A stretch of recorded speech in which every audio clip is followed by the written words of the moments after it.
प्यारे दर्शकों नमस्कार। तारीख आज 7 मार्च 2025, दिन शुक्रवार। हिंदी पंचांग के अनुसार आज फाल्गुन माह के शुक्ल पक्ष की अष्टमी तिथि है और मैं हूं आपके साथ शैलेंद्र भंडारी। तो आइए जानते हैं आज की पहली बड़ी खबर। पीएम के दौरे के बाद दिल्ली रवाना सीएम धामी, कैबिनेट विस्तार की चर्चाएं तेज।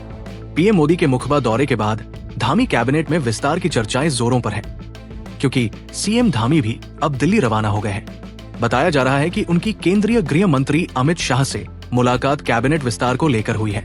सूत्रों के अनुसार इस विस्तार में 3 मंत्रियों की छुट्टी हो सकती है और 5 नए कैबिनेट मंत्री बनाए जाने की संभावना है।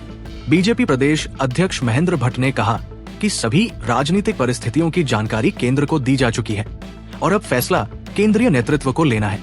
2022 से ही धामी मंत्रिमंडल की 3 सीटें खाली थी, जो 2023 में चंदन रामदास के निधन के बाद 4 हो गई।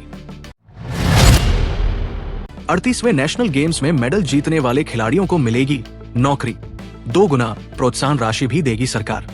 उत्तराखंड सरकार ने 38वें नेशनल गेम्स में शानदार प्रदर्शन करने वाले खिलाड़ियों को बड़ा तोहफा देने का ऐलान किया है।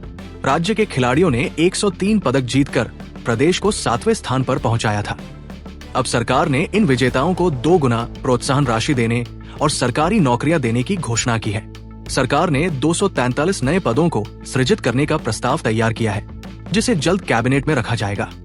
खेल मंत्री रेखा आर्य ने कहा कि खिलाड़ियों को जल्द ही उनकी प्रोत्साहन राशि दी जाएगी। सरकार ओलंपिक, एशियाई और कॉमनवेल्थ खेलों में पदक विजेताओं को भी बड़ी धनराशि देने का मानक तय कर चुकी है। गैरसैंण में पहाड़ी स्वाभिमान रैली में जुटे हजारों आंदोलनकारी। मंत्री प्रेमचंद अग्रवाल के इस्तीफे की मांग तेज।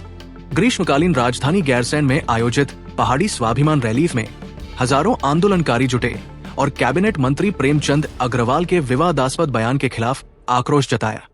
रामलीला मैदान में हुई इस रैली में प्रदर्शनकारियों ने उनके इस्तीफे की मांग की और मुख्यमंत्री को ज्ञापन सौंपा। इस दौरान आंदोलनकारियों ने उत्तराखंड जिंदाबाद और गैरसैंण जिंदाबाद के नारे लगाए। कई जनप्रतिनिधियों और संगठनों ने इस प्रदर्शन का समर्थन किया। मंत्री प्रेमचंद अग्रवाल ने अपने बयान पर खेद जताया था, लेकिन विरोध प्रदर्शन जारी है। आंदोलनकारियों का कहना है कि अगर इस्तीफा नहीं दिया गया तो ये लड़ाई और तेज की जाएगी और अलग अलग स्थानों पर नए विरोध कार्यक्रम आयोजित होंगे। पीएम मोदी बोले, हर्षिल की महिलाओं के स्नेह को हमेशा करते हैं याद। राजमा और लोक उत्पादों की जमकर की तारीफ। उत्तराखंड से पीएम मोदी का विशेष लगाव है, जिसे वो कई मौकों पर व्यक्त कर चुके हैं। पीएम मोदी ने हर्षिल दौरे पर कहा कि यहाँ आकर वे धन्य हो गए और दीदी भूलियों के स्नेह को सदा याद रखेंगे। उन्होंने कहा कि मां गंगा की गोद में आना उनके लिए सौभाग्य की बात है। पीएम मोदी ने मुखबा में दर्शन व पूजन कर लोकल उत्पादों की प्रशंसा की। उन्होंने कहा कि हर्षिल की राजमा और अन्य स्थानीय उत्पाद जो उन्हें उपहार में मिलते हैं, वे उन्हें अत्यंत प्रिय है। मन की बात के 103वें एपिसोड में भी पीएम मोदी ने उत्तराखंड के लोकल उत्पादों की जमकर तारीफ की थी। चंडी देवी मंदिर के सामने बनेगा नया ISBT, हर की पैड़ी का सौंदर्यीकरण कार्य योजना में शामिल। हरिद्वार में रोडवेज बस अड्डे को शिफ्ट कर चंडी देवी मंदिर के सामने नया ISBT और लॉजिस्टिक हब बनाया जाएगा। प्रमुख सचिव आर मीनाक्षी सुंदरम ने बताया कि हर की पैड़ी का सौंदर्यीकरण और विस्तार भी कार्य योजना में शामिल है। वहीं रोडी बेलवाला क्षेत्र के विकास के लिए विशेष प्लान तैयार किया गया है। कॉरिडोर परियोजना के तहत व्यापारियों और प्रभावित लोगों को बिना उचित पुनर्वास के हटाया नहीं जाएगा। अखाड़ा परिषद के प्रतिनिधि, श्री गंगा सभा महामंत्री और प्रशासनिक अधिकारियों की बैठक में परियोजना पर चर्चा हुई। प्रमुख सचिव ने स्पष्ट किया कि कॉम्प्लेक्स निर्माण के बाद ही व्यापारियों को स्थानांतरित किया जाएगा, जिससे उनका व्यवसाय प्रभावित न हो। बलिदानियों के आश्रितों को नहीं मिल रहे 50 लाख। वित्त विभाग की आपत्ति के कारण रुकी योजना। उत्तराखंड के शहीद सैनिकों के आश्रितों को 50 लाख रुपए देने की योजना वित्त विभाग की आपत्ति के कारण अटकी हुई है। पिछले साल कारगिल विजय दिवस पर मुख्यमंत्री पुष्कर सिंह धामी ने इस राशि की घोषणा की थी। पहले सरकार बलिदानी सैनिकों के परिजनों को 10 लाख रुपए देती थी, लेकिन मुख्यमंत्री ने इसे 50 लाख करने की घोषणा की थी। न्याय विभाग से प्रस्ताव को मंजूरी मिलने के बाद इसे वित्त विभाग भेजा गया, लेकिन विभाग ने इसे वित्तीय भार का हवाला देते हुए रोक दिया।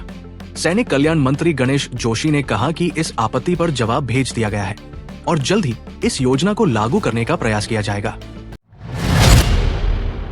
उत्तराखंड में शराब की खपत सबसे अधिक, यूपी, दिल्ली, हरियाणा और हिमाचल को भी छोड़ा पीछे। उत्तराखंड में प्रति व्यक्ति शराब की खपत यूपी, दिल्ली, हरियाणा और हिमाचल से अधिक है। आबकारी विभाग के आंकड़ों के अनुसार उत्तराखंड में प्रति शराबी 4,217 रुपए का आबकारी राजस्व आता है, जबकि दिल्ली में ये मात्र 1,842 रुपए है। हरियाणा में ये आंकड़ा 3,765 रुपए और हिमाचल में 2,988 रुपए है।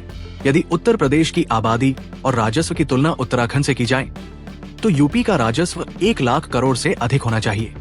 आबकारी विभाग का कहना है कि उत्तराखंड की कम आबादी के बावजूद अधिक शराब खपत होने से राज्य को अपेक्षाकृत अधिक राजस्व प्राप्त होता है, जिससे सरकार को आर्थिक लाभ होता है। हर्षल के व्यंजनों के मुरीद हुए पीएम मोदी, चीना का भात और फाफरे के पोले का लिया स्वाद। प्रधानमंत्री नरेंद्र मोदी उत्तरकाशी के सीमांत गांव मुखबा में मां गंगा की पूजा अर्चना के लिए पहुंचे, जहां उन्होंने स्थानीय व्यंजनों का स्वाद भी चखा। पीएम मोदी को चीना का भात, फाफरे के पोले और हर्षल घाटी की स्वादिष्ट राजमा परोसी गई। साथ ही उन्होंने बद्री गाय की दही और मट्ठा का भी आनंद लिया। पूजा के बाद स्थानीय महिलाओं ने प्रधानमंत्री को पारंपरिक भोजन परोसा और लोक नृत्य रासों तांदी प्रस्तुत किया। मुखबा गांव में पीएम मोदी के आगमन को लेकर उत्सव का माहौल रहा। इस दौरान उन्होंने उत्तराखंड की समृद्ध संस्कृति और पारंपरिक भोजन की जमकर सराहना की और स्थानीय उत्पादों को बढ़ावा देने की अपील की। 9 मार्च से शुरू होगा अंतर्राष्ट्रीय योग महोत्सव। देश विदेश के योगाचार्य करेंगे प्रतिभाग। परमार्थ निकेतन ऋषिकेश में 9 से 15 मार्च तक अंतर्राष्ट्रीय योग महोत्सव का आयोजन किया जाएगा। आश्रमाध्यक्ष स्वामी चिदानंद सरस्वती ने बताया कि ये महोत्सव बीते 36 वर्षों से आयोजित हो रहा है। इसमें योग, आयुर्वेद, ध्यान, प्राणायाम, गंगा आरती, दिव्य यज्ञ, संत प्रवचन और सांस्कृतिक कार्यक्रमों का आयोजन होगा। आयोजन में भारत समेत Mexico, Norway, Canada, Australia, France, Japan, Germany, Italy, America, दक्षिण अफ्रीका आदि देशों के योगाचार्य और योग प्रेमी भाग लेंगे। महोत्सव का उद्देश्य योग को केवल शारीरिक व्यायाम न मानकर जीवन का अभिन्न अंग बनाना है, जिससे मानसिक शांति और आत्मिक उन्नति संभव हो सके। एलटी भर्ती प्रक्रिया पर लगी रोक, हाई कोर्ट ने सरकार और आयोग से मांगा जवाब। उत्तराखंड हाई कोर्ट ने सहायक अध्यापक एलटी भर्ती प्रक्रिया पर रोक लगा दी है। न्यायमूर्ति रविंद्र मैठानी की एकल पीठ ने सरकार को नोटिस जारी कर यूकेएसएससी से 1 सप्ताह में जवाब मांगा है। चमोली निवासी नवीन सिन्हा असवाल सहित अन्य अभ्यर्थियों ने याचिका दायर कर कहा कि पहले जारी उत्तर कुंजी में उनका उत्तर सही था, लेकिन संशोधित कुंजी में उसे गलत घोषित कर दिया गया, जिससे वे मेरिट लिस्ट से बाहर हो गए। इसके विपरीत पहले बाहर हुए कुछ अभ्यर्थी संशोधित कुंजी के कारण चयनित हो गए।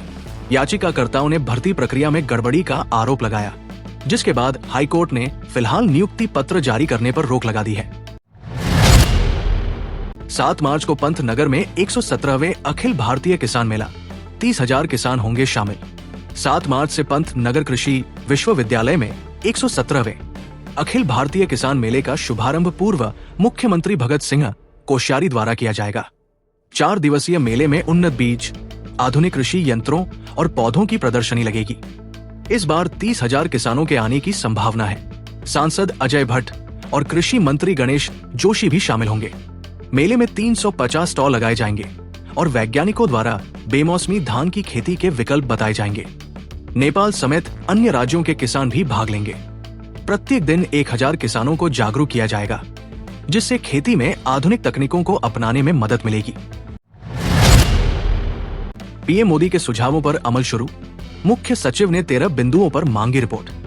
प्रधानमंत्री नरेंद्र मोदी के मुखबा दौरे के कुछ घंटों बाद ही शासन ने उनके सुझावों पर काम शुरू कर दिया।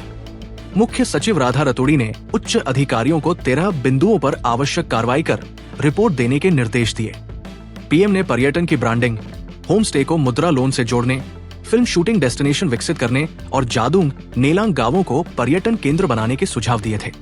इसके अलावा योग, स्पा और पहाड़ी भोजन को बढ़ावा देने की बात भी कही गई थी। मुख्य सचिव ने वित्त, पर्यटन, सूचना और उत्तरकाशी के जिलाधिकारी को कार्य योजना बनाकर पीएम के सुझावों को धरातल पर उतारने को कहा है। सोने की कीमतों में 200 रुपए की गिरावट, चांदी का भाव स्थिर। गुरुवार को सोने की कीमतों में हल्की गिरावट देखी गई।